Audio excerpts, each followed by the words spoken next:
to really open up the hip flexors, if you have a little more time, it's nice to use a yoga block. And so we'll grab that yoga block and come all the way down onto the back with the knees bent and the soles of the feet down. And if your body is, still warming up, it's always good to do a little bit of windshield wiper legs. You can check in with that low back. You can see how it's feeling kind of in the glutes, the sides. And when you're ready, we'll keep that block nice and close. Draw one leg in, let the opposite leg extend, and just roll that knee around. So we're massaging that hip area, taking some nice deep breaths.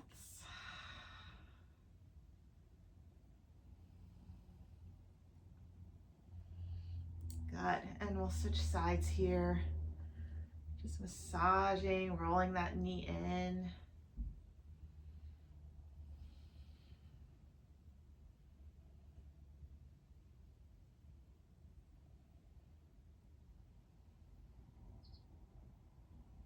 Good.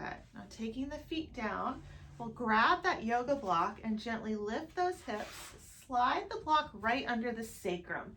The sacrum is that long, hard bone right above your tailbone. It's not your lower back.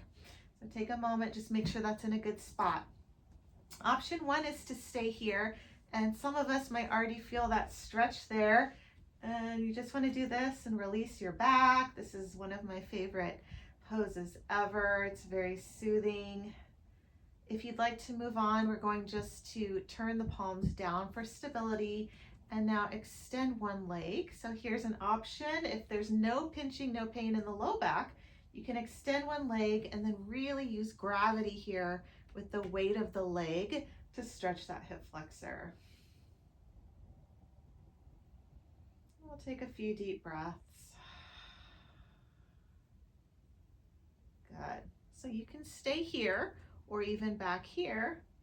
If your leg's extended and you'd like a little more, we're going to bend the opposite knee in, and this time anchoring ourselves down by grabbing the back of the thigh, letting that extended leg be really heavy. We get a little deeper opening there, and breathe. It should feel like a stretch, but also relaxing at the same time.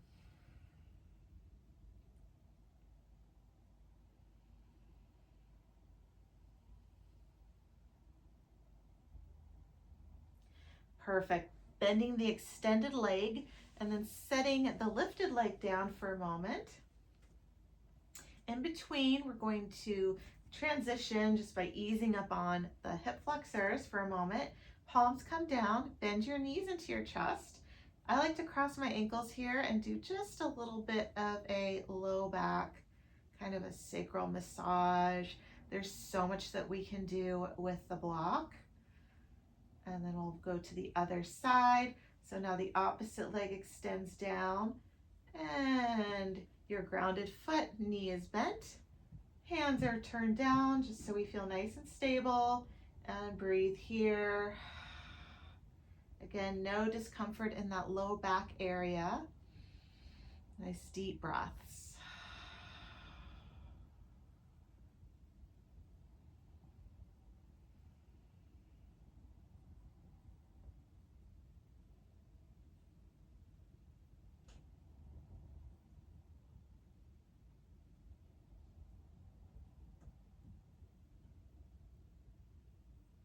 Wonderful. So you can stay here or bend the opposite leg, taking the hands to the hamstring, and just relax here so we're nice and steady, still stretching that extended leg.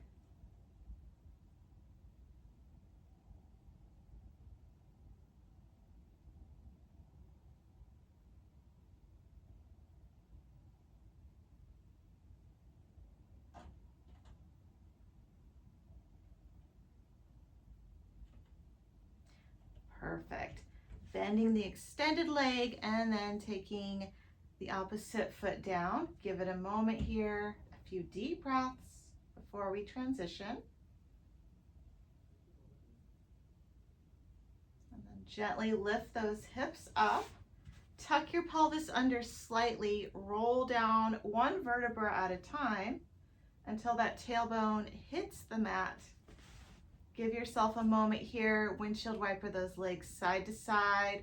Again, right where we started. Maybe you'll notice a little bit of a difference now, feeling a little more open in the side body. And once we do that a few times, if the low back is feeling good, draw those knees into your chest and you can make a few circles, one way and the other. All right, and hopefully your hip flexors feel a little better.